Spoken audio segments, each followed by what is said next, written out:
Hi, everybody, and welcome to another episode of the Private Practice with Soul podcast. I'm so pleased that you're here because today I want to help you learn new ways of moving through obstacles and challenges so that you can create success in your private practice. So, if we haven't met yet, hi, my name is Brooklyn, obviously, the host of the show, and I want to welcome you to another episode. Thank you so much for listening. Thank you so much to subscribing. And if you're listening to this podcast on Podbean and you would like to support the podcast, maybe help contribute towards upgrading my equipment or something like that, there's a crowdfunding button that you can click in there, and it would be amazing to have your support. In exchange, there are so many exciting goodies as well, including being listed as a patron on the podcast website. So if you're interested in that, of course, jump in and have a look. So without further ado, let's get going. Okay, so um, first of all, it's really normal and really common to feel stuck in private practice, no matter which of the four stages you're at. So you could be dreaming about the business and feel stuck on what the vision is, or you could be in stage one of the business and you're just starting to pull it all together and get going. And maybe you're feeling stuck because you don't know how to get it off the ground. Maybe you're posting everywhere on social media and it's not yet converting for you. So you feel stuck there. Or maybe you're in stage three and like everything's just kind of settling in now. And it's we're putting in the strong roots and the foundations, and the practice is really becoming established. And maybe you're at a point where you're feeling a little bit stuck on your systems and your processes and things like that. Or maybe you're moving from stage three into stage four and you're looking at expanding. Perhaps you've reached capacity with the one-to-one work. You're ready to stop trading time for money, and you want to do things a little bit differently so that you can have more choice in your life. And that means something different to all of us. For me, freedom means choices, so that's what I absolutely want. And maybe you're thinking, well, how do I actually do that? Like, what else is available to me? How else can I be calling in ways to help people and increase my turnover while I don't do any more than I'm already doing, or so that I could actually do less? Right. So we all feel stuck. And as you know, business happens in that S shape, right? That flat S shape. We're going to start off slow, then there's going to be this spurt of growth, and then it's going to plateau out, and then we're going to have that spurt of growth and then plateau out. And that's just how it goes. Okay. So that's the first thing to understand. This happens, and it's going to happen to all of us. The thing is, not all of us talk about it, but you know me, I absolutely will. And in fact, speaking of being stuck, I can share an experience that I had this morning, and I'll do that with you a little bit later. So, how do you overcome it and how do you get through it?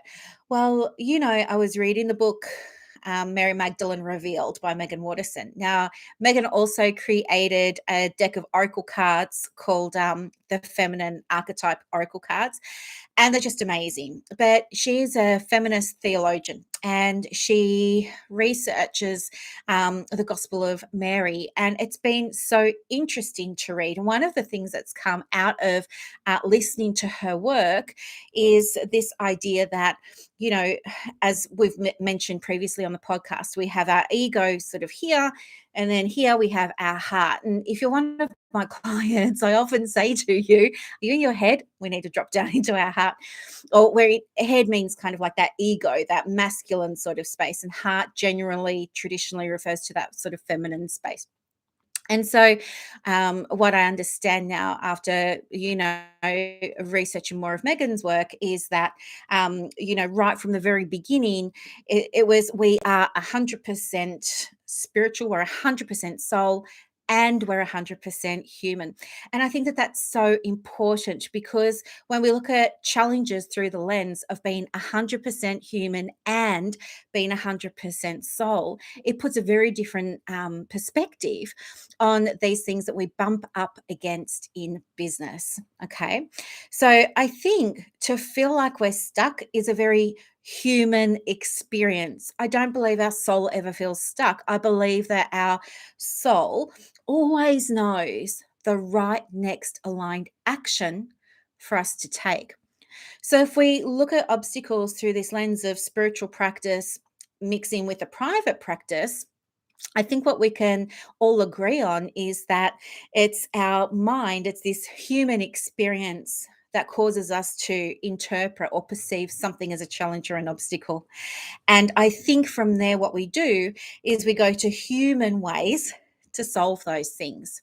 And I've shared with you before, like I was the biggest, I want to say culprit for doing that. Like I was always buying the $37 courses on Instagram and stuff. I mentioned it with my last episode on the launch plans. That was me. I was that person always looking outside. Um, and that's okay. That's the human part of me. It's human to do that. It's human to look externally. But the other thing is that we want to understand that just like we have this human aspect, we also have the soul aspect to the same degree, exactly the same degree. Okay. And so, what I would love for you to do is, if you have your pen and paper, and hopefully you've got your journal with you or something like that where you can make some notes during this episode, I really want you to reflect on a challenge that you've recently had with the practice, even if you haven't started a practice yet and you're thinking about starting a practice. I want you to think about a challenge or a problem or something that you're seeing as an obstacle now. I want you to write that down. Just write down what it is. Maybe it's getting started or something like that. Just write down what it is, no judgment. And then I want you to reflect for a moment and ask, is the human side of me seeing this as a challenge, as a problem, as an issue? Or is it my soul that's seen this? And I bet you that it's your human side that's seen this. So, with this new awareness now, I want you to connect in the way that feels right for you with your soul or your inner guidance, as I call it, inner guidance or higher self or higher consciousness or source energy, however you want to, you know, refer to it. I want you to connect with that. And you don't have to do it right now, but maybe when the time feels right for you, or maybe after you finish listening to this episode, come back and do this work. But I want you to reflect and connect in with that energy and ask yourself, ask your soul, ask your inner guidance, you know, what's really going on here and what's my way through this? What's the key? What do I need to know? Okay, hang on, just really quickly. There are tradies that have just turned up. Hang on one second. Chaos. Hang on. Guys. Okay, so now we're just feeding the dog some liver treats. There we go. Whoop, good boy. Go and get it. Okay, he needs another one. So sorry about this, guys. This is real life, right? Here, Gabe. Good boy. Okay, and ask that inner guidance. What's coming through for me right now? What do I need to know? What am I not seeing? And what's the way through? And maybe even other prompts like, how can I see this is happening for me right now? Or even, what is the wisdom of what I'm seeing right now? How would my higher self deal with this right now? So, asking yourself those questions helps bring you back, helps anchor you back in with that inner knowing, with your soul's voice, with your soul's blueprint, right? And that's the easiest, most comfortable way for you to bring the practice back into alignment.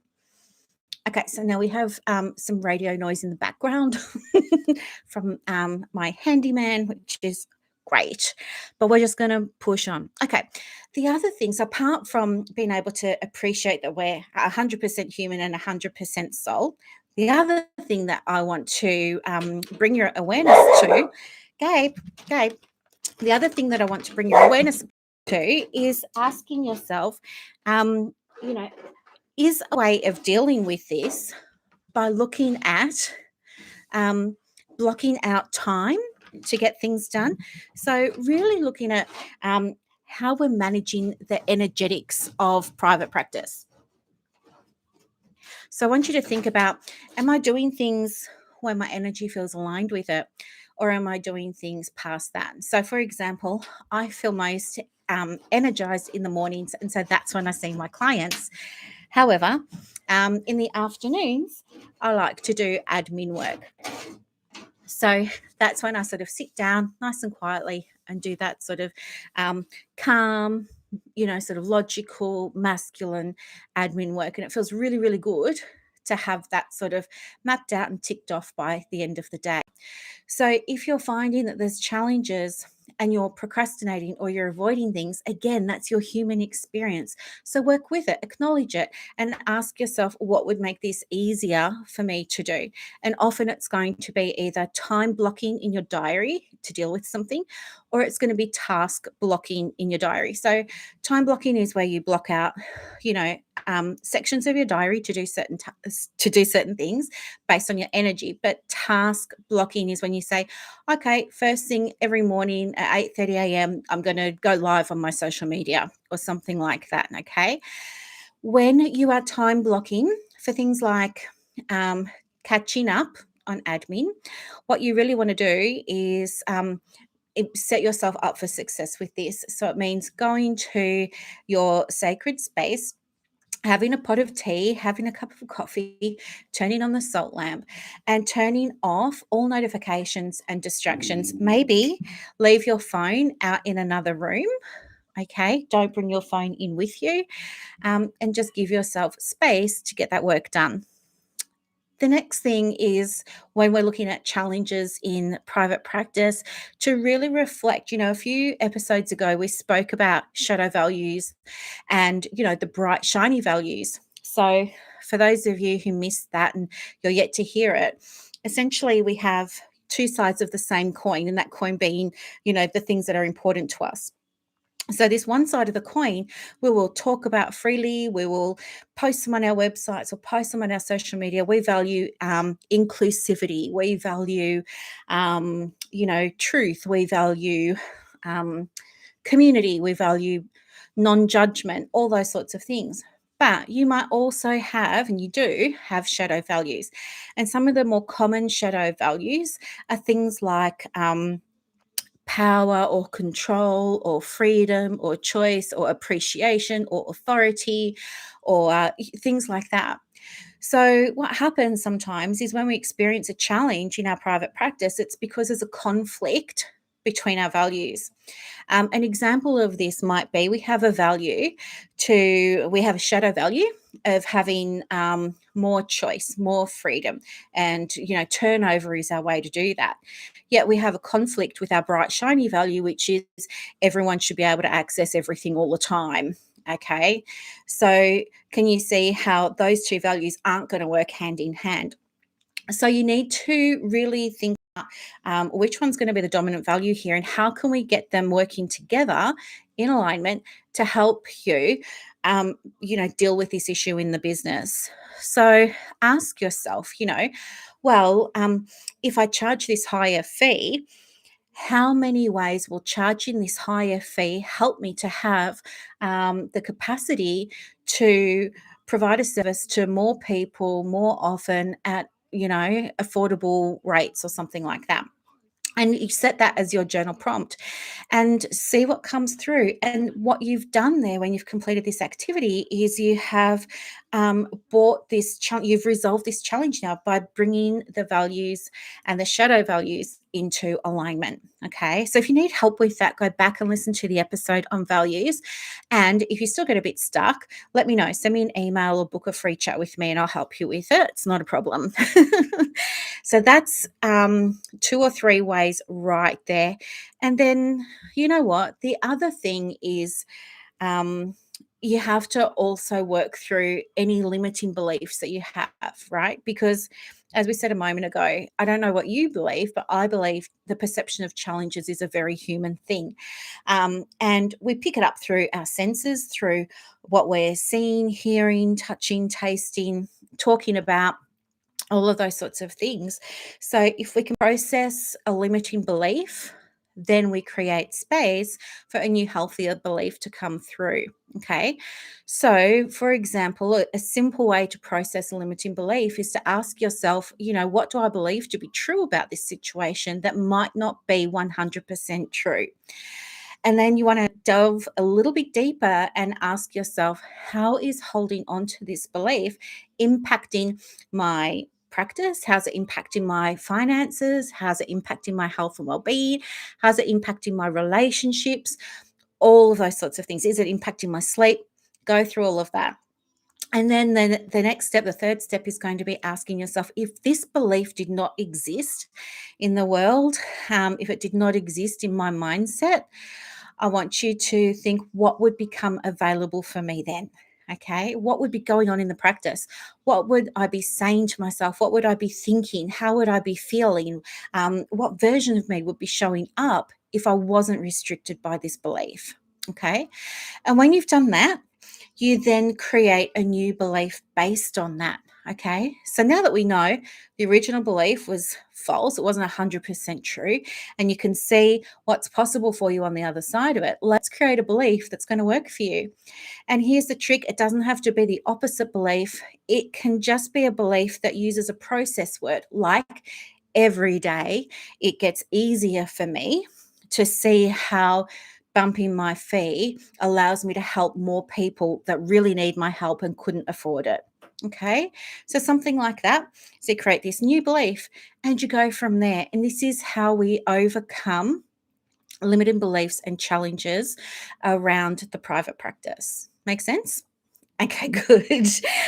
Okay, so then I think that's all we've got at the moment. Hang on, my mum's just sort of telling me something. I'm going to have to go, but thank you very much for watching and thank you very much for listening. And I will talk to you soon. Bye.